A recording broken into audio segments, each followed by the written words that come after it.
Já estamos aqui agora ao vivo para a nossa meditação na palavra nessa manhã, continuando a exposição do livro de Êxodo. Hoje, alguns versos do capítulo 30 que tratam do altar de incenso e do incenso propriamente dito que vai ser colocado sobre o altar.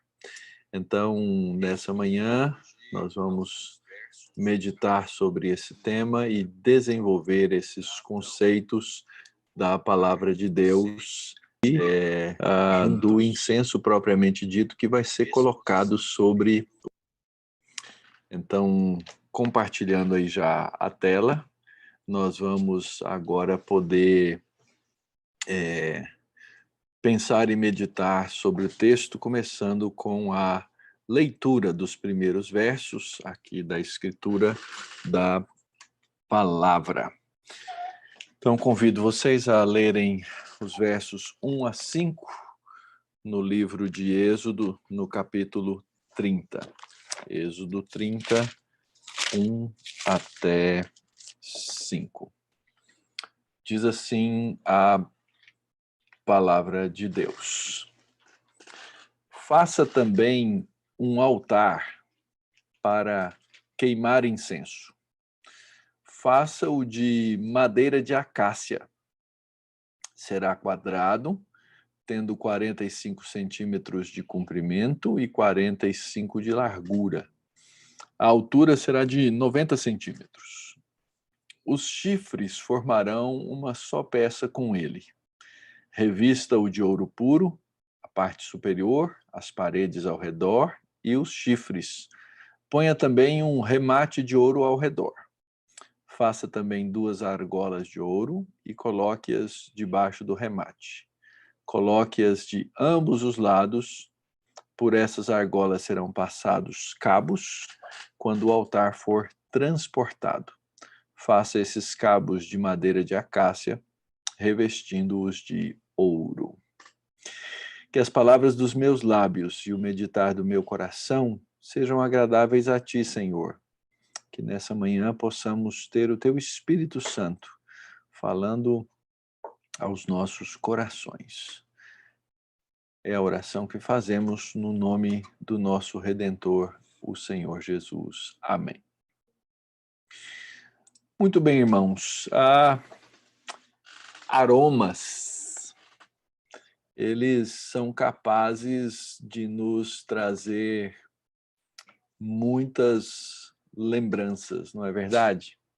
Algumas pessoas relatam sobre, pessoas mais velhas, lógico, né? Sobre os cheiros da infância. Elas falam assim, puxa, isso me lembrou algo de quando eu era pequeno, uma comida, um cheiro no ambiente.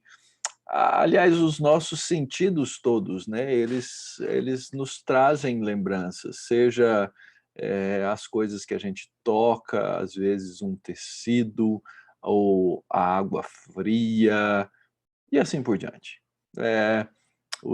A gente foi criado por Deus com os sentidos todos, aquilo que a gente vê, ouve, cheira, experimenta e toca. E essas coisas certamente nos ativam, né? Lembranças, memórias e assim por diante. E no tabernáculo não era diferente. Deus permitiu aos sacerdotes uma experiência sensorial, né? Os sentidos todos estavam envolvidos em tudo o que eles faziam.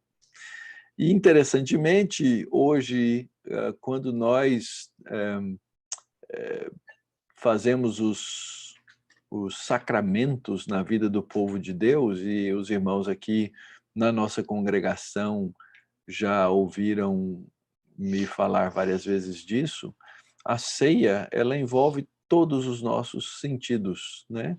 Nós temos a oportunidade de tocar os elementos, experimentar, cheirar, ouvir a palavra e ver a encenação do sacramento, tudo junto, num momento só, quando Deus nos dá essas experiências.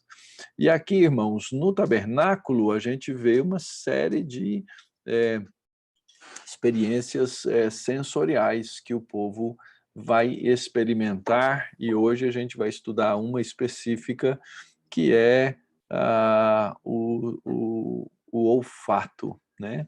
Muito interessante observar como Deus fez todas essas coisas para nos trazer à memória elementos que são importantes e essenciais. Aliás, toda a imagem e figura do tabernáculo que a gente vem estudando desde o capítulo 25 funciona dessa maneira, né? O tabernáculo visível no meio das tribos de Israel, ele era exatamente para lembrar da presença de Deus, o Senhor presente no meio do seu povo. E Deus então começa a descrever a Moisés, depois de ter mostrado a ele no monte o modelo do tabernáculo, desde do elemento fundamental e principal, que é a Arca da Aliança, que tem ali em cima o propiciatório, onde é aspergido o sangue, os querubins, o testemunho, todas essas coisas apontando para Cristo.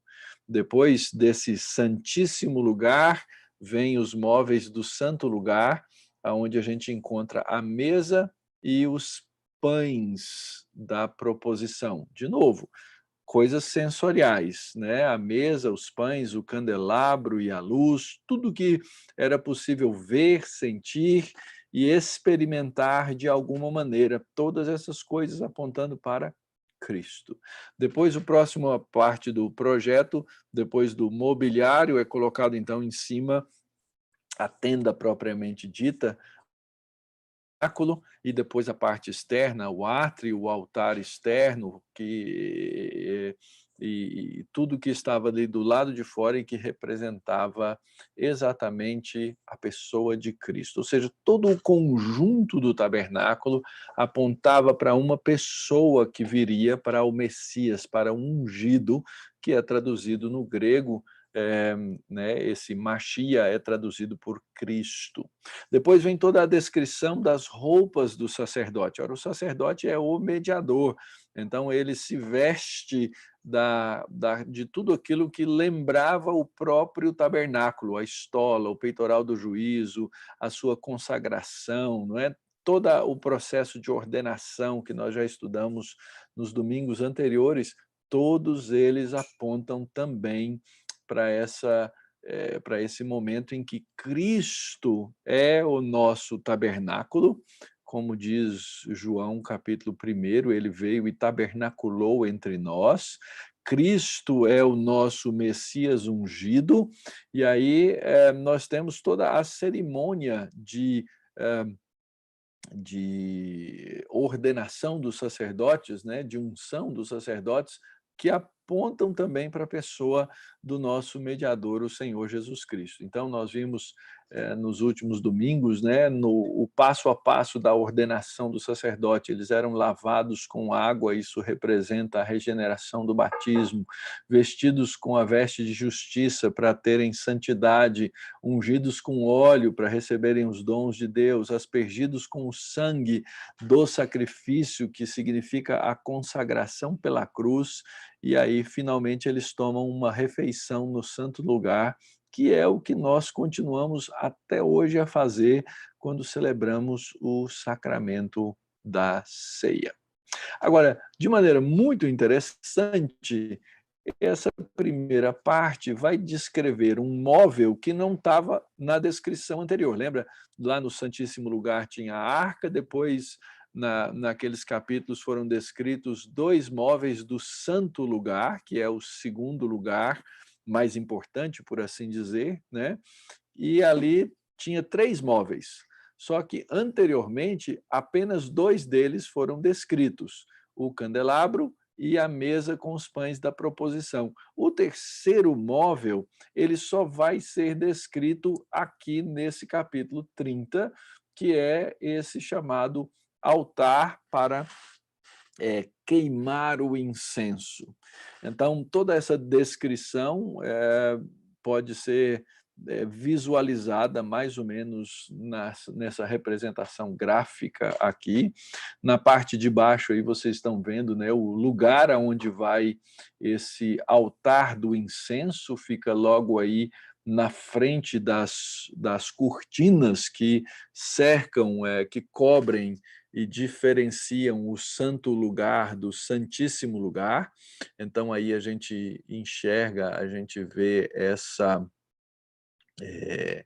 essa essa cortina, né? Aqui atrás o, a Arca da Aliança, e aqui logo na frente o altar do incenso, que é essa nova peça de mobiliário que está sendo descrita aqui.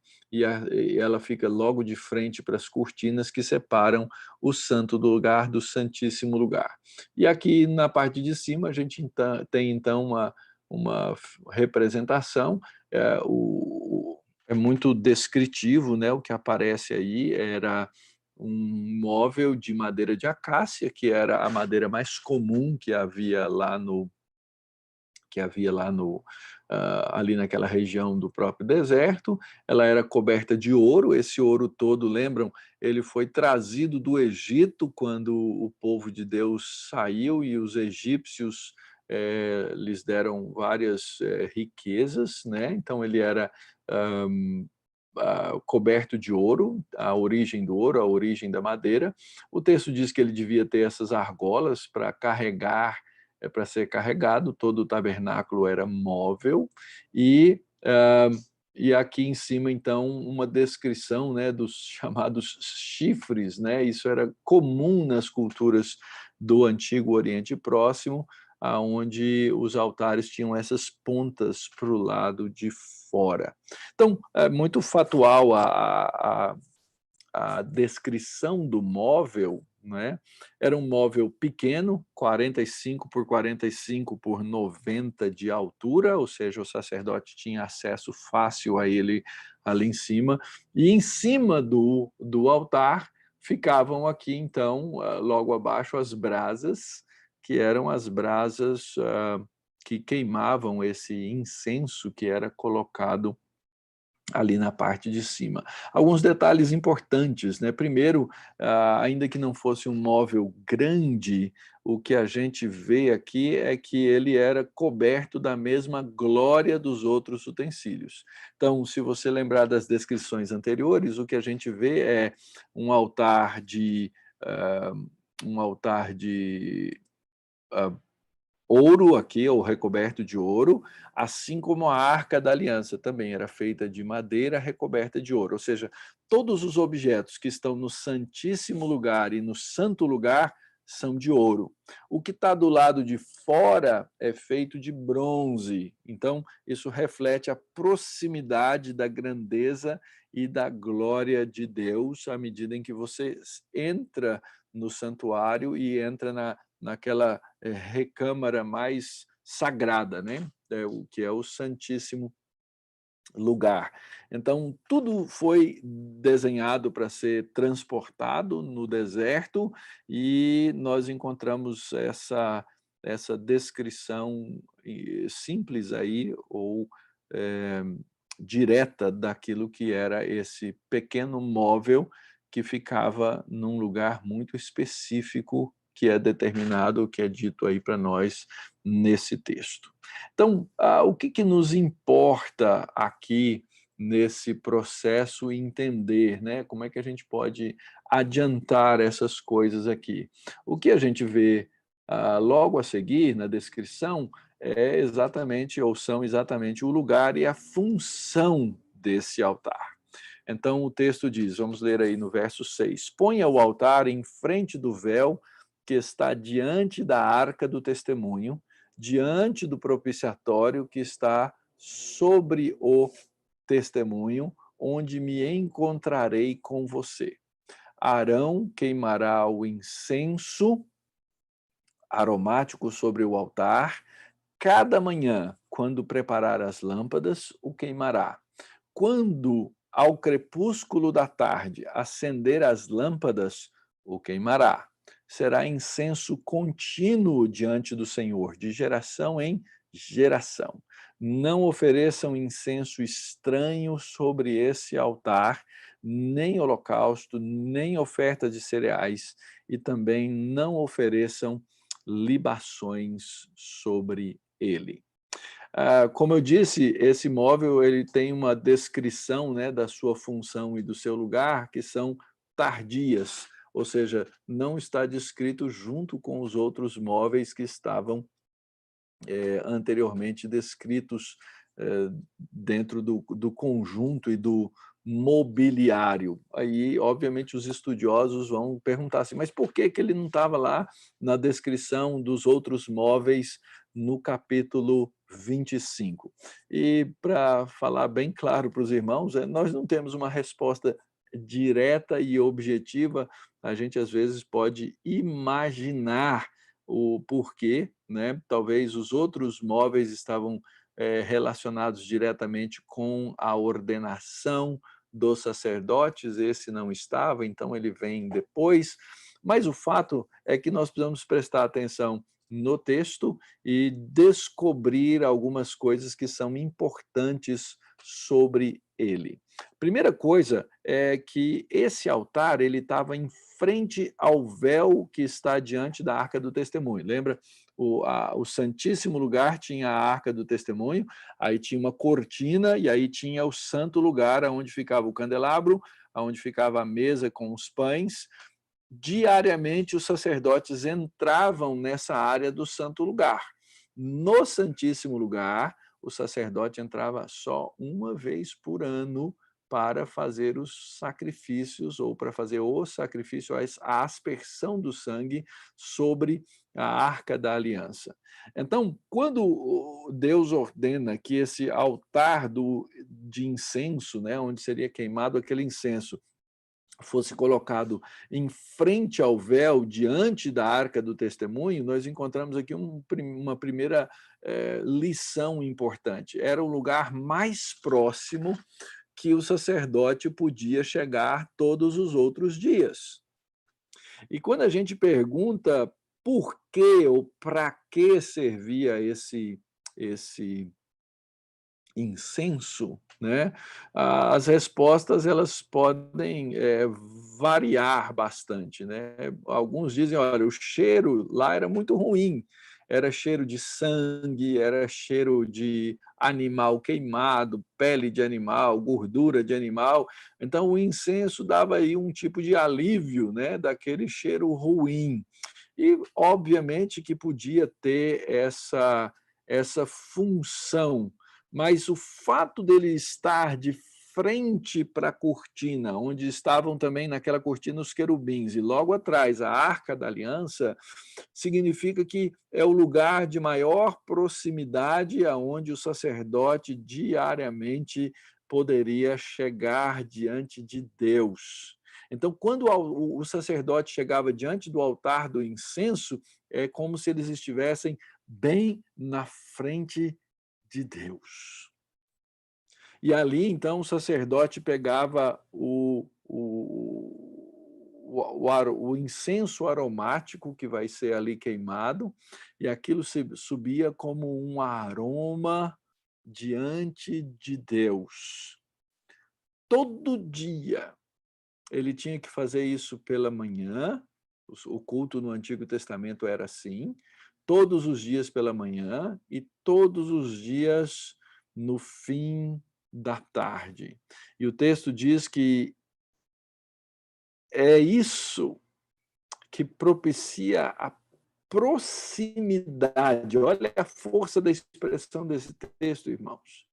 Diante do propiciatório que está sob testemunho, onde eu vou me encontrar com você.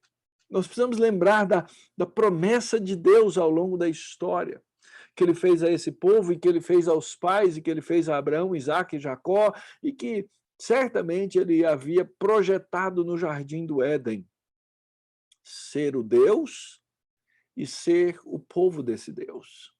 E se você voltar lá para a descrição dos primeiros capítulos de Gênesis, A gente sabe que Deus, todos os dias, nesse mesmo horário, na viração do dia, diz o texto de Gênesis, Deus vinha encontrar-se com os nossos pais.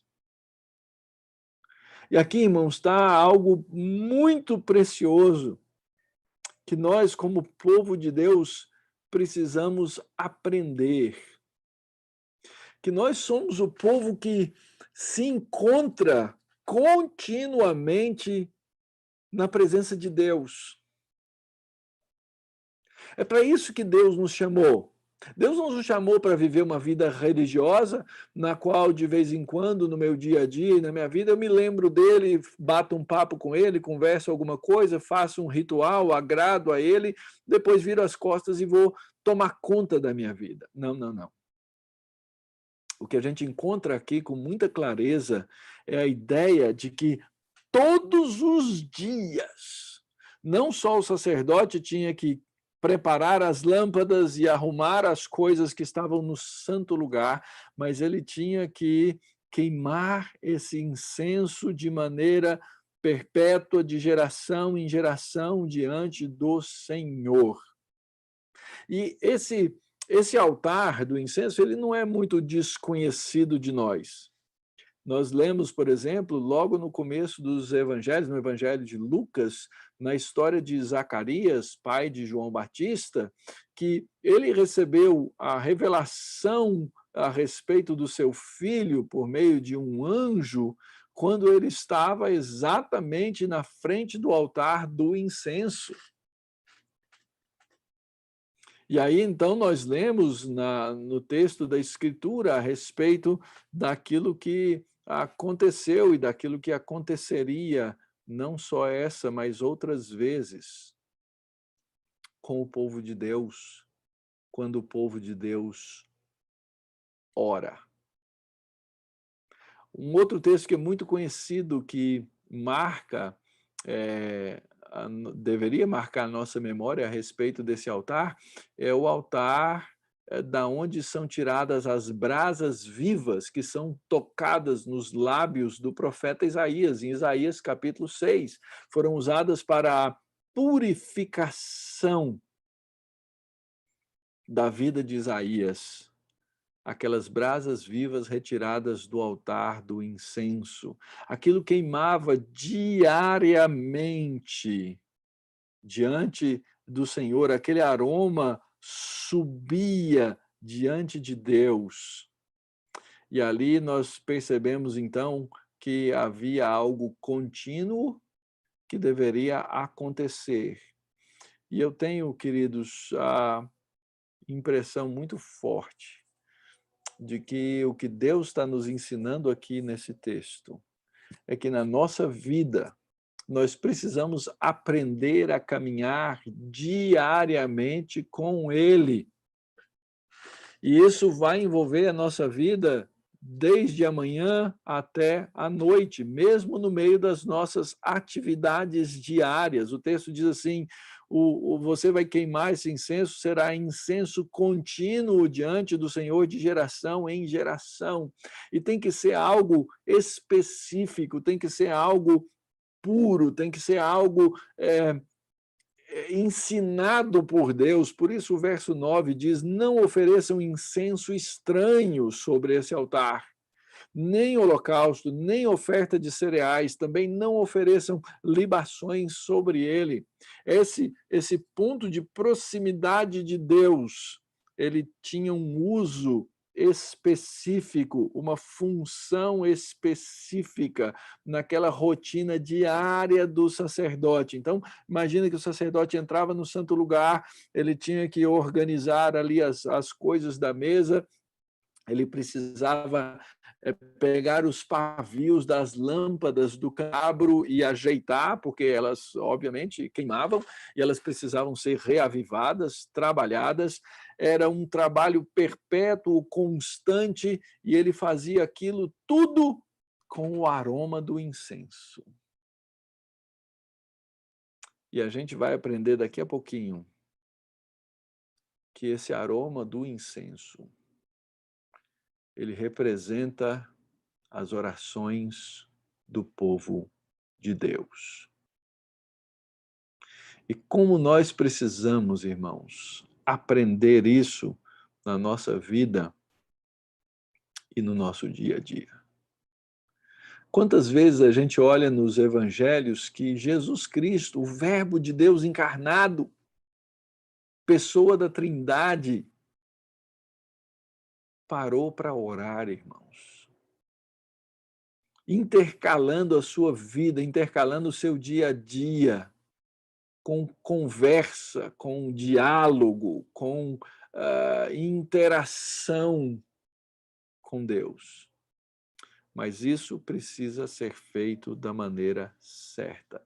E o verso 10 do texto nos traz então esse alerta. O verso 10 diz o seguinte: uma vez por ano, Arão fará expiação sobre os chifres do altar com a oferta, com o sangue da oferta pelo pecado. Uma vez por ano fará expiação sobre ele, de geração em geração. É altar santíssimo ao Senhor. O que isso significa para nós, irmãos? O que isso significava para o sacerdote lá? Significa que é preciso um sacrifício para que você esteja diante de Deus. Nós já estudamos sobre esse sacrifício anual, vamos estudar de novo em outros textos, mas naquele santíssimo lugar, a gente já aprendeu, o sacerdote levava o sangue de um animal, de um bezerro, e ali ele aspergia em cima da tampa do propiciatório, da tampa da arca da aliança, o sangue, fazendo no dia da expiação, a expiação pelos seus pecados e pelos pecados do povo. Nesse dia, aquele altar do incenso também recebia o mesmo sangue, uma vez por ano, de geração em geração. E o texto diz que esse altar é um altar santíssimo, que pertence a Deus. Essa é a ideia do texto, é altar santíssimo ao Senhor. Essa mesma descrição é dada ao altar do sacrifício. Então, esses sacrifícios que eram anuais, eles atingiam, né, esse altar do incenso, e ninguém podia subsistir na presença de Deus sem o sacrifício. E já que nós estamos entrando aqui, eu já afirmei para vocês que esse aroma em cima desse altar representava as orações do povo. Isso significa que nós precisamos aprender que não tem jeito de entrar na presença de Deus sem o sacrifício de Cristo. Aliás, esse é o significado da expressão em nome de Jesus. Nós entramos na presença de Deus e nós podemos falar com Deus e nós podemos conversar com Deus por causa do sacrifício de Cristo. Sem o sacrifício de Cristo, nós somos rejeitados da presença de Deus, porque sem o sacrifício de Cristo, nosso coração descansa nas idolatrias. Tem uma passagem muito forte no livro do profeta Ezequiel, diz que isso foi durante o exílio na Babilônia. Os anciãos, os presbíteros do povo vieram consultar ao Senhor por meio da palavra do profeta. E a resposta de Deus, falando ao profeta: olha, diga para esse pessoal que eu não vou ouvi-los, que eu não vou respondê-los, porque o coração deles está cheio de idolatria, porque eles não tinham como fazer os sacrifícios, porque eles não tinham a Cristo. Então, é muito importante que, primeiro, nós sigamos as regras de Deus, o mandamento de Deus, a ordem de Deus. O nosso mundo pensa assim: não, se eu for sincero diante de Deus, tá bom. Não, não, não. É uma sinceridade de acordo com a palavra de Deus. É por isso que existem orações que são ouvidas pelo Senhor e orações que são rejeitadas pelo Senhor. E não confunda oração ouvida e oração respondida. Porque a resposta de Deus às nossas orações pode ser não, mesmo quando feitas em nome de Jesus. Pode ser espere, pode ser ok, sim. Mas o fato é que as orações que não são feitas debaixo do sangue do Cordeiro, essas não são nem ouvidas. Elas não são nem ouvidas pelo Senhor. Então, esse altar, ele passava por essa purificação o, é, junto com o próprio sacerdote, para que queimando o incenso naquele altar, aquele aroma subisse diante de Deus, representando as orações do seu povo. As orações do seu povo. E assim, então, aquele altar também passava por essa expiação, por esse perdão de pecados. E aqui fica uma outra lição muito importante, irmãos. Nós precisamos aprender a fazer orações que reconhecem e confessam os pecados. E nesse sentido, nós temos uma tendência, uma praticidade muito grande nas nossas orações. Nós costumamos dizer assim: Senhor, perdoa os meus pecados. Em nome de Jesus, amém. Irmãos, pecado tem nome, pecado tem dia, pecado tem horário, pecado tem estado de coração, pecado tem estado de mente. Pecados precisam ser confessados, eles precisam ser reconhecidos, eles precisam ser verbalizados diante de Deus. Deus nos conhece todos. Esse processo, na verdade, ele funciona para nós. Para que nós reconheçamos os nossos pecados, para que nós possamos caminhar na vida de santificação.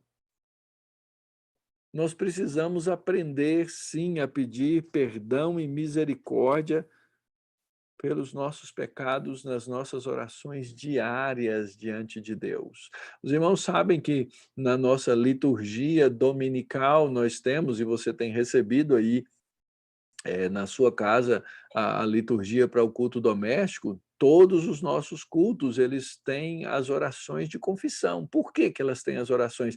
Porque a liturgia do nosso culto, ela precisa ser didática para a liturgia da sua vida. E assim como nós publicamente confessamos os nossos pecados diante do Senhor no culto público, nós devemos confessar os nossos pecados individualmente, diariamente diante do Senhor, como algo contínuo, como aquele incenso colocado sobre aquele altar. Então, provavelmente, as nossas orações, elas deveriam começar pela manhã, dizendo: Senhor, ajuda-me a não pecar, e no final do dia voltar a essas orações e dizer: Senhor, eu pequei, eu preciso do perdão, eu preciso do sangue de Cristo, eu preciso desse holocausto santo do Senhor Jesus, com essa expiação sobre a minha vida. Não é que você não foi ainda perdoado dos seus pecados se você é crente, mas o fato é que você, já tendo sido perdoado dos seus pecados, precisa confessá-los, você precisa verbalizá-los, você precisa ter consciência desses pecados. Isso acontece certamente diante do Senhor. E aí agora, queridos, nós vamos saltar um pedaço do capítulo, nós vamos mais para o fim do capítulo, aonde o texto nos descreve, ou descreve para a gente o incenso, o aroma que deveria ser queimado naquele altar. Então a gente vai ler agora do verso 34 até o verso 38. Domingo que vem a gente volta nos textos intermediários. Diz assim, o verso 34, o Senhor disse a Moisés: pegue a mesma quantidade de substâncias aromáticas, estoraque, ônica, gálbano e incenso puro. E com isso faça incenso, perfume segundo a arte do perfumista, temperado com sal, puro e santo. Moa uma parte desse incenso e coloque-o diante da arca do testemunho, na tenda do encontro, onde me encontrarei com você. Esse incenso será coisa santíssima para vocês. Porém, o incenso que vocês farão, segundo a composição desse, não o façam para o seu uso pessoal. Santo será para o Senhor. Quem fizer incenso igual a esse para o cheirar, será eliminado do meio do meu povo.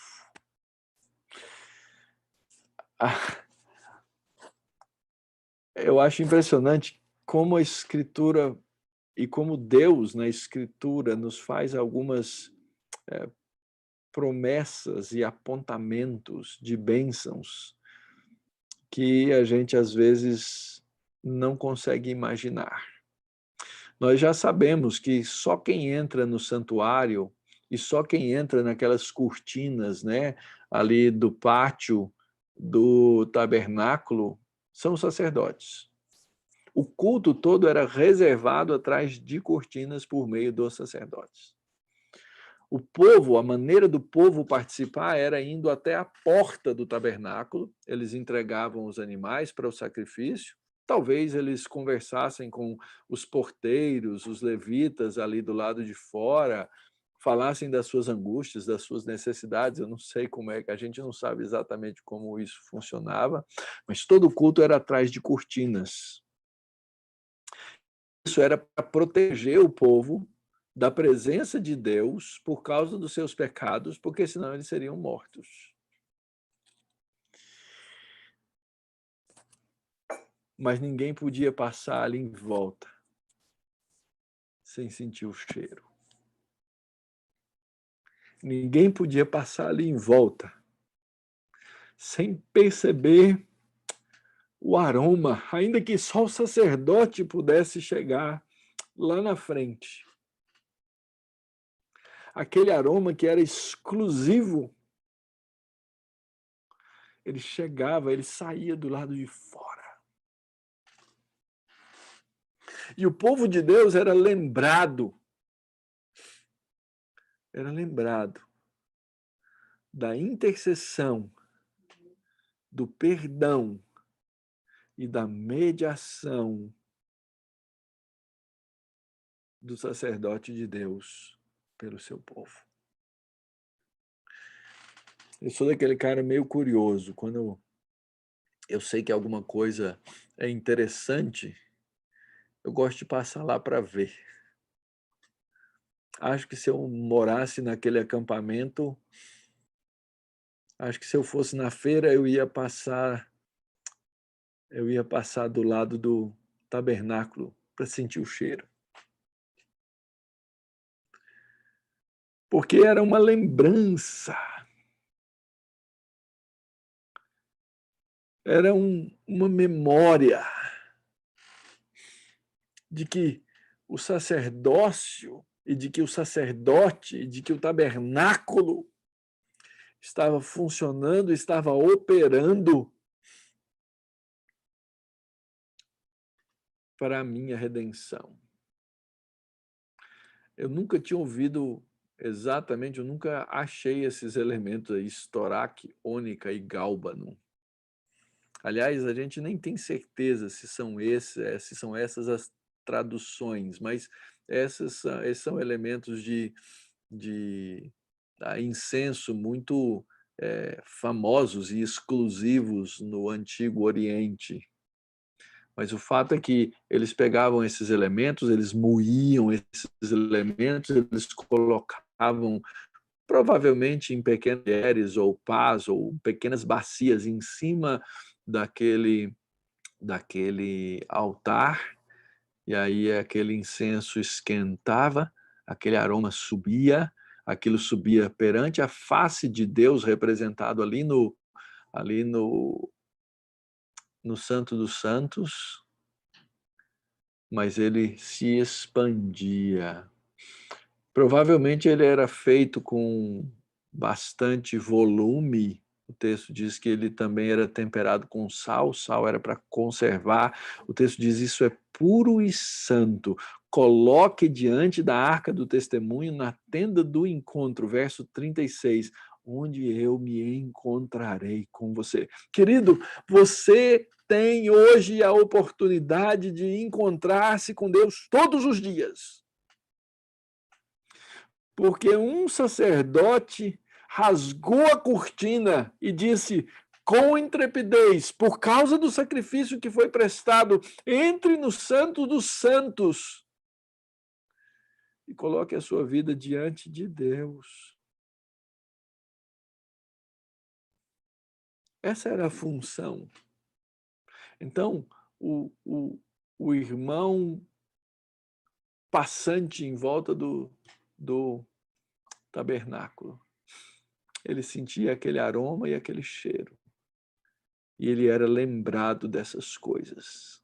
E hoje, queridos, nós também somos lembrados, também somos chamados a esse culto todos os dias.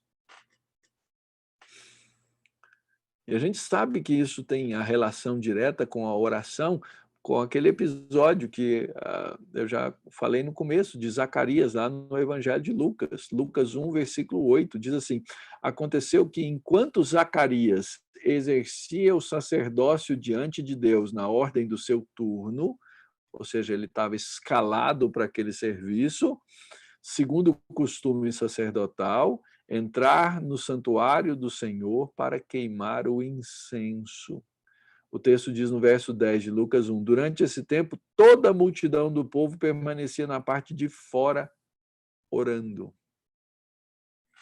Era a primeira reunião de oração do dia pela manhã.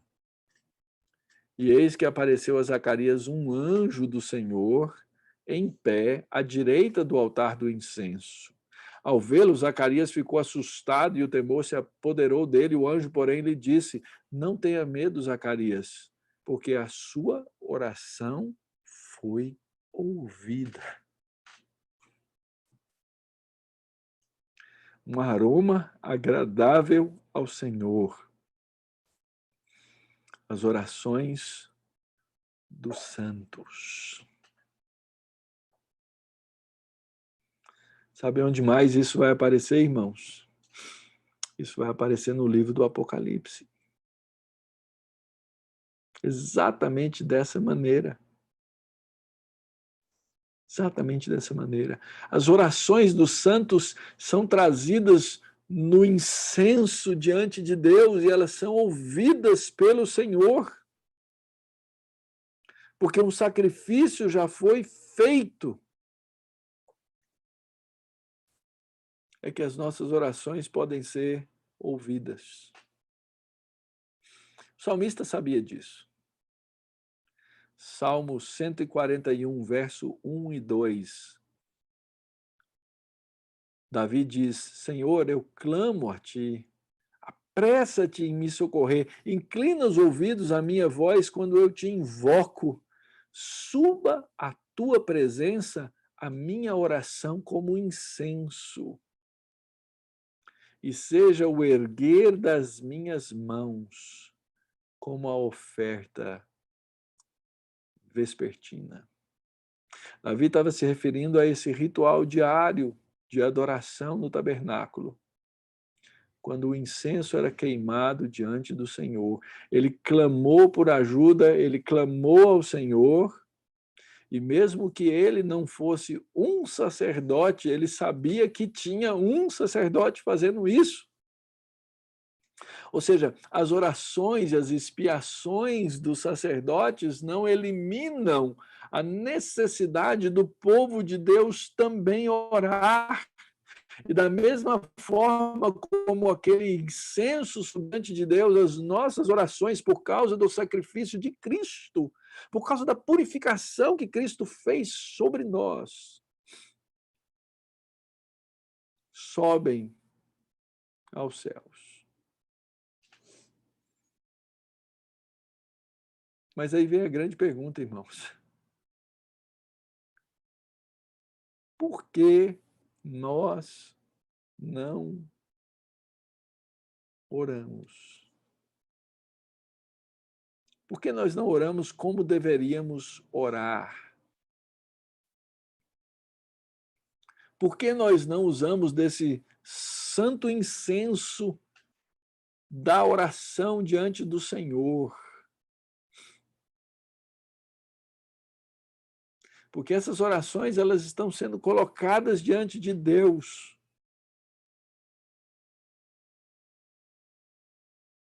Mas muitas vezes eu acredito, queridos, que nós agimos como incrédulos.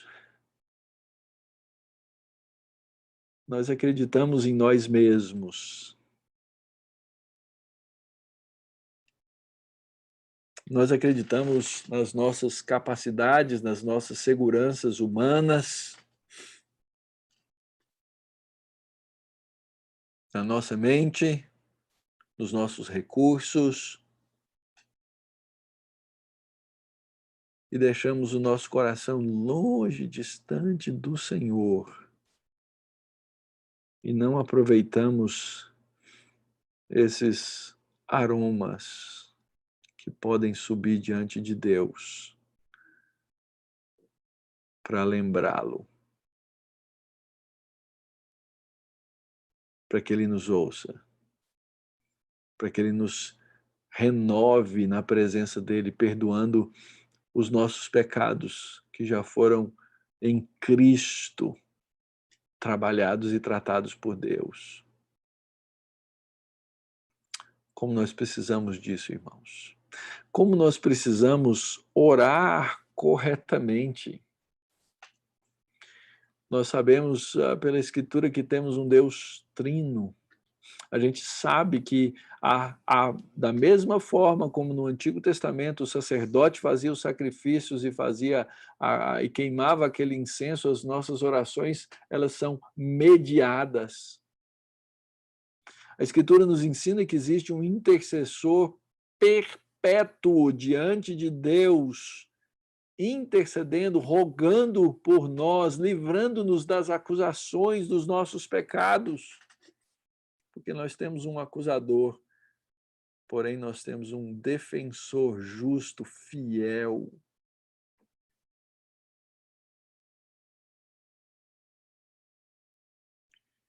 Nossas orações são mediadas por Cristo. Nossas orações, irmãos, elas às vezes elas devem ser tolas, inocentes, mas nós temos um tradutor das nossas orações, nós temos o Espírito Santo. Então a Trindade toda entra nesse trabalho de fazer com que as nossas orações sejam ouvidas pela divindade. E a nós cabe o quê? A nós cabe orar, irmãos. E eu volto à pergunta: por que nós não oramos? Por que oramos tão pouco? Por que as nossas orações parecem listas de pedidos, nas quais o próprio Senhor não é o centro das orações, mas nós mesmos somos o centro das orações?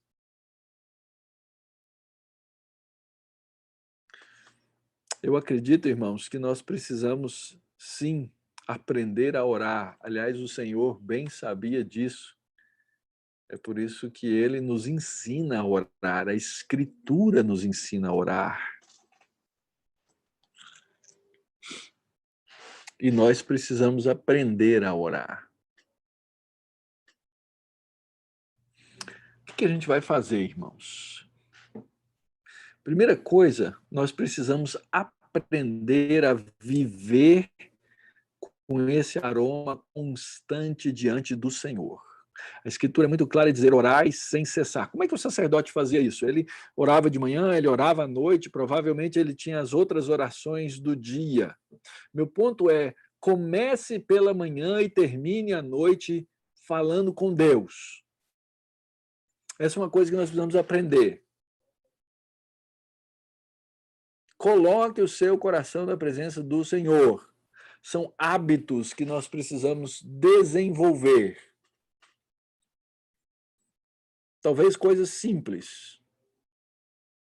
E eu já falei aos irmãos, já disse mais de uma vez, eu gostaria de ser conhecido como um homem de oração, né? Talvez para me orgulhar disso. Mas eu já falei para os irmãos que eu me sinto um fracasso. Mas há sim, queridos, coisas que a gente pode fazer, hábitos que a gente pode desenvolver. No meu caso específico, eu tento acordar um pouquinho mais cedo e tento não tirar os meus pés da cama antes de orar todos os dias. Tem dia que eu esqueço. Tem dia que eu acordo atrasado. Tem dia que eu acordo com o coração tribulado. Mas você precisa aprender a desenvolver hábitos de oração. A mesma coisa de noite. Coloque a sua vida diante do Senhor.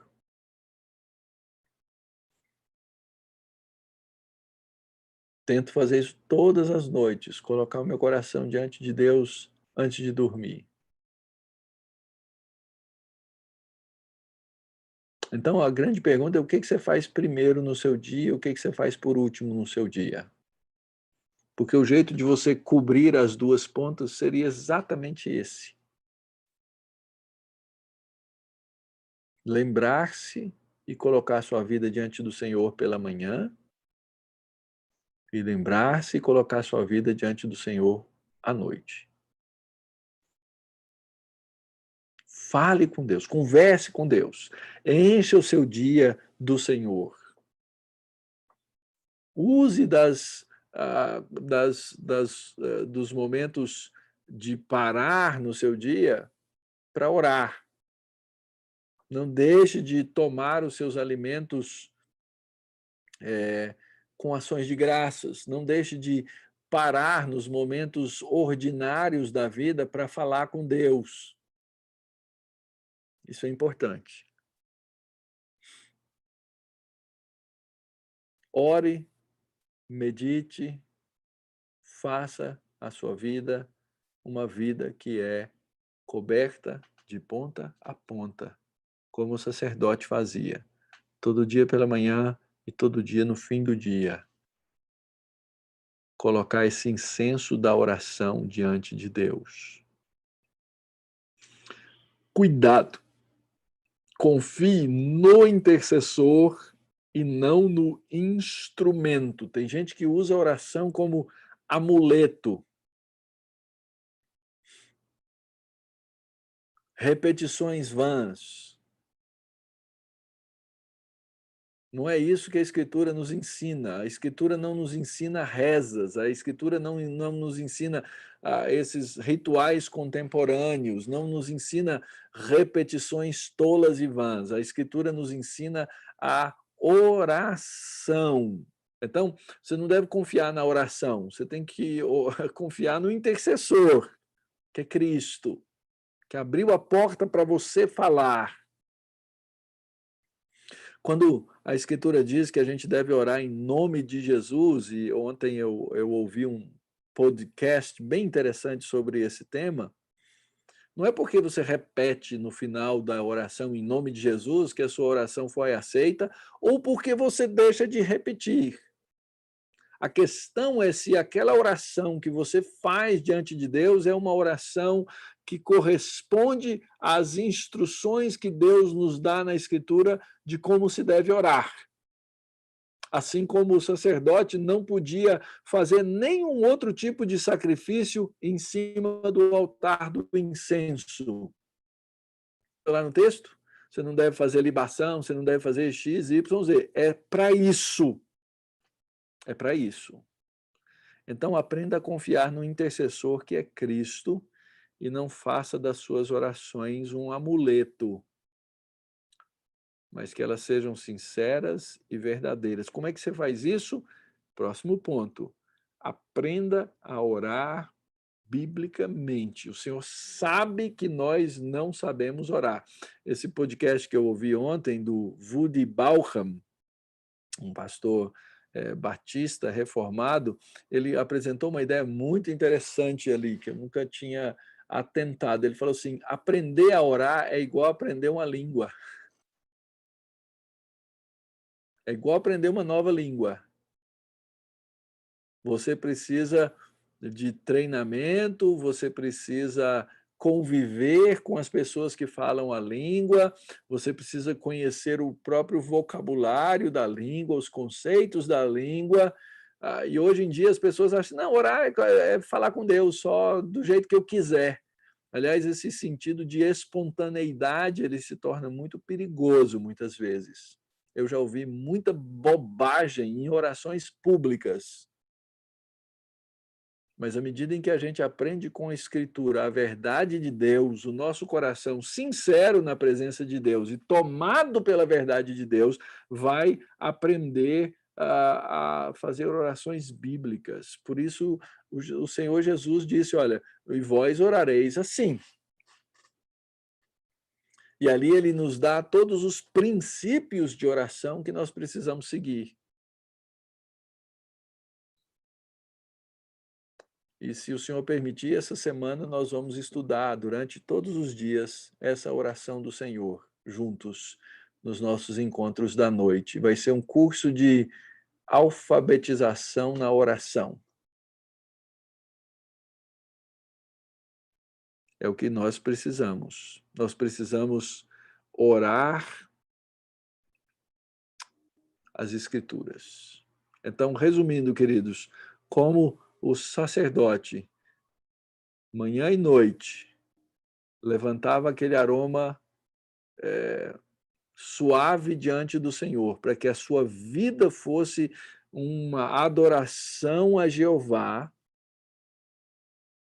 nós precisamos fazer isso com as nossas orações.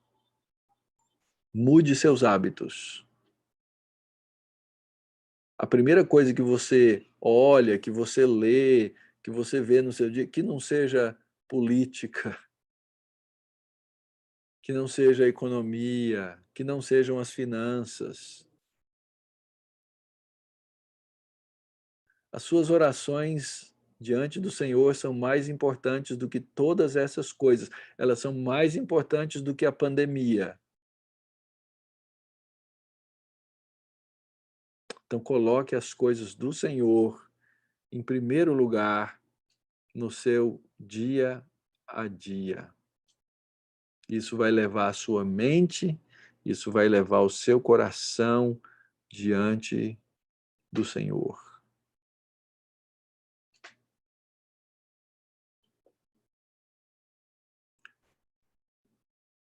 Durante alguns anos, nós passamos por uma luta dentro da nossa casa e da nossa família. E eu lembro que naquela época eu fiz um compromisso diante de Deus. Falei: Senhor, eu não vou tirar os pés da minha cama nenhum dia sem antes orar por esse assunto. E Deus, ele não estava só me respondendo as orações, ele estava me ensinando naquelas orações muitas coisas. Deus pode ensinar muita coisa para você, meu irmão, minha irmã, quando você aprender a levantar este incenso diante de Deus. Que o Senhor abençoe muito sua vida, sua casa, suas orações para o crescimento diante do Senhor. E assim nós cresçamos em adoração. Vamos orar? Senhor, nós agradecemos pela tua santa e bendita palavra. Obrigado a Deus, porque o sacrifício de Cristo nos abre as portas para estarmos perante o Senhor. e levar diante dele todos os nossos temas, todos os nossos assuntos, todas as nossas comoções, todas as nossas fraquezas, todos os nossos pecados, todas as nossas ansiedades. Obrigado, Pai, porque Jesus já fez esse sacrifício, porque a tua palavra diz que as orações dos santos foram levadas diante do Senhor como esse incenso precioso.